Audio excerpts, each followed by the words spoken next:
Hi everyone, it's Dina and I'm back again today with another casual beading tutorial. Today's tutorial we will be using items from the March 2025 Bargain Bead Box collection that they named Key Lime Pie. So the items that we'll need from that box are going to be the 18 karat gold plated stainless steel jewelry chain, the 6mm green aventurine round beads, the 24mm green aventurine faceted teardrop pendant. Other items that we'll need are some 4mm jump rings, some seed beads. These are going to be Miyuki 8Os. This is in the translucent spice color. That number, if you're interested with that, Miyuki's number is 2372. Then we're going to have some 11Os in Miyuki. And this is the Duracoat Galvanized Champagne. That number is 4204. Then we're going to need a clasp of some sort. The kit did come with a lobster clasp, but that one was a little larger than what I was wanting to use with this type of a pendant, so I just grabbed one that came in a previous box. It had an attached jump ring to it, so all I have to do is just attach the jump ring on the other side.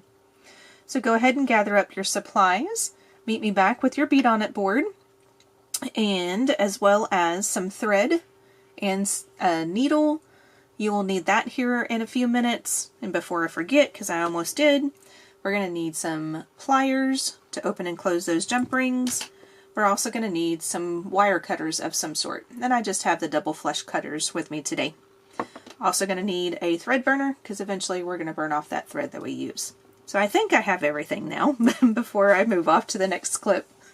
So go ahead and gather up your supplies. We're going to start off with the wire first, and we're going to make all the different components of what we need for the necklace, and then we'll put all those components together at the end. Meet me back in a second. Alright, so I have the chain out first. We're going to cut all the lengths that we need for our chain. And I've already measured it out. We're going to do 11 cuts of 1 inch of chain a piece. And in this particular chain, 9 of these lengths ends up being 1 inch. So what you want to do is count out until you get to number 10. 1, 2, 3, 4, 5, 6, 7, 8, 9, 10. And then that's where you want to cut. So before you cut though, you always want to do a double check. So I grab onto the link just like that with my pliers, not holding it too tight, but I want to do a double check. You always count twice and cut once. So you have 1, 2, 3, 4, 5, 6, 7, 8, 9. So yes, I am on number 10. So then I just pick it up and then cut down. I'm just using the double flush cutters. They sometimes cut a little bit easier for me than the normal wire cutters. No particular reason other than that as to why I'm using those today. And I'm just trying to twist open the chain that has been cut, so that way I can try to take it off so I can cut my next section. Now this is how I do my next section. Rather than counting out 10 more chains, I do it in this fashion. I'm just using my needle. It already has my thread on it, so it really doesn't matter right now. There's nothing else on the thread, so it's not going to cause any problems. But I have the length that I've already cut out and counted it twice, cut it once. So I've already have that on the needle. I'm going to go ahead and put the last link of the rest of the chain on the needle, and then when you lay it down, or what I typically do is hold it up like this, but since you can't see it on the camera in that fashion, I'm going to lay it down on the mat, and then you can kind of gauge as to where your next cut should be, which should be this one right here. And if you want to double check it, 1, 2, 3, 4, 5, 6, 7, 8, 9. So this is number 10 right here. So we're going to grab onto that guy and then just cut that off. And like I said, when you hold it up like this and you're actually looking at it, you know, in front of you, it makes it look a little bit easier to figure out where it is that you need to cut. So that is what we need to do with our first section. So go ahead and get all 11 of your chains cut out and put those in a pile off to the side because we will need those in just a few minutes. And of course I'm having problems with this one. So once I get this off the chain, meet me back with your 2 sets of seed beads and your 6mm gemstones, and I'll show you the next section. Alright, so now we're going to make little links with our gemstones and seed beads using thread and needle. Now you can do this with wire if you want to as well. You don't have to use thread and needle. If you do it with wire, then you can always do the same type of pattern and everything, but just make loops on either end of the wire. And if you do it that way, then you'll have less jump rings that you'll have to use at the end as well. So just whatever is more easier for you. For me, I'm going to use thread and needle on this one. So this pattern I'm going to pick up an 8/0, an 11/0, a gemstone, then an 11/0, and then an 8. I'm going to pick up a different 8. There we go. So that's our pattern. And then just pull it down to the end of the thread, which this is a very, very good project that if you have a bunch of scrap thread just lying around, a bunch of little small pieces, very good project for that to get rid of your small pieces of scrap thread. So I'm coming out of the end of the 8.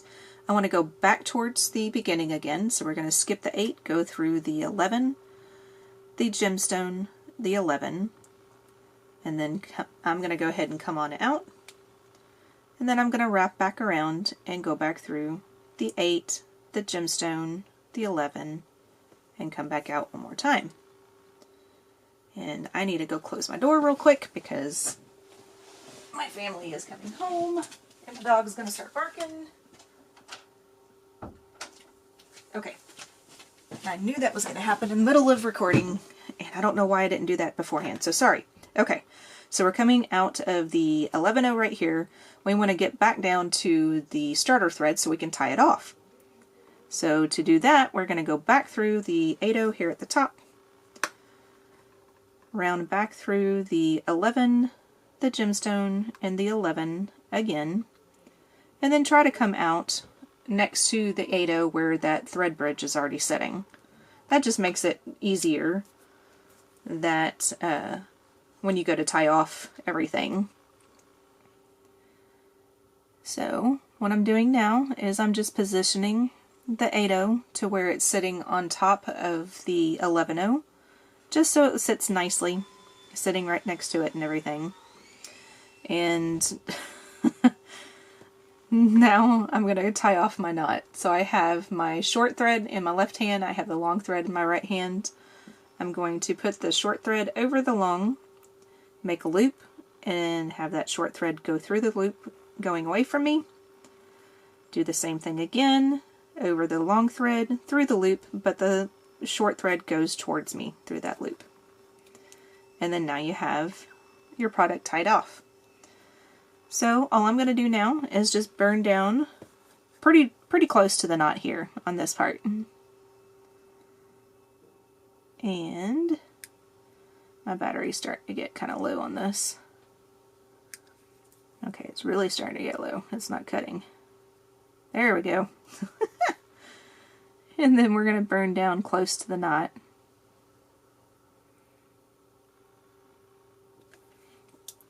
And the only other thing I'm going to do before I put this guy down is just orient my beads one more time. Make sure that they're sitting to where the 8/0 is basically sitting on top of the 11/0 in this fashion. I'll try to get it up closer to the camera here in a second when I get this all done, so that way you can kind of see what I'm talking about. There we go. So that way when you turn it to the side, you have your 8/0s to where you can see the holes off to the side like that. So that's what you want to have, is something similar to that. So we need to make a total of 10 of these. So I will meet you back in just a second once you have all 10 of those made, and then we are to the point where we can start putting our necklace together. So I'll meet you back in a second. Alright, so once we get all of our individual components done, all the chain cut, the different 11 links of chain here. I have a pile of my jump rings, and then I have a pile of my little connectors that we made. And then eventually we're going to need the clasp and the pendant, so those will come in just a little bit later. Right now we're going to attach our basically our chain that we're going to end up making. So what we'll do with this one, we'll need to take one of our jump rings. I've already got a couple of these jump rings open. And then we're going to string on our chain, so one side of our chain. And then we'll take one of our little links that we did, and then just put the jump ring through the 8/0 on one side. Go ahead and close up that jump ring. And now you have part of your little connector made. Then on the other end of this little connector that we have, the gemstone connector, we're going to open up another jump ring by twisting it open. And this is the side that has the knot, so you just have to be very careful with it. Just be slow in putting your jump ring in. It'll eventually fit, you just have to wiggle it sometimes. Then you take another link of chain and attach just like that.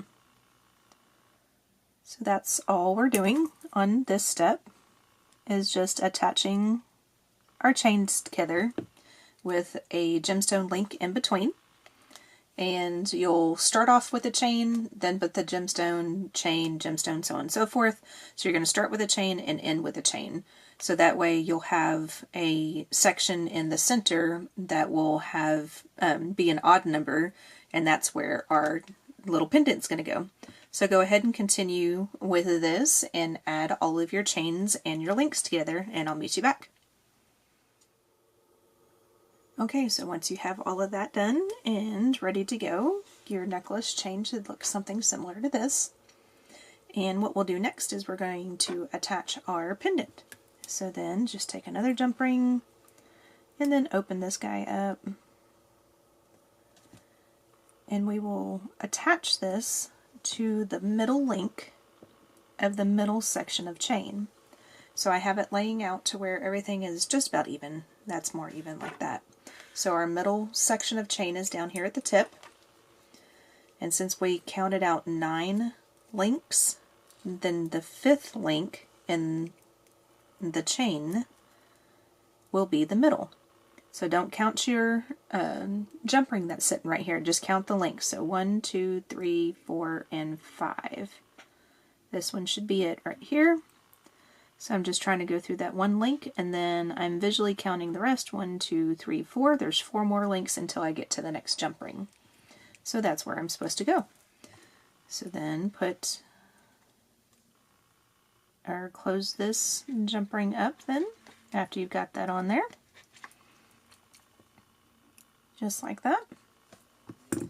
And then now you have your pendant attached to the necklace. So now we want to situate it to where we're going to put our lobster clasp on.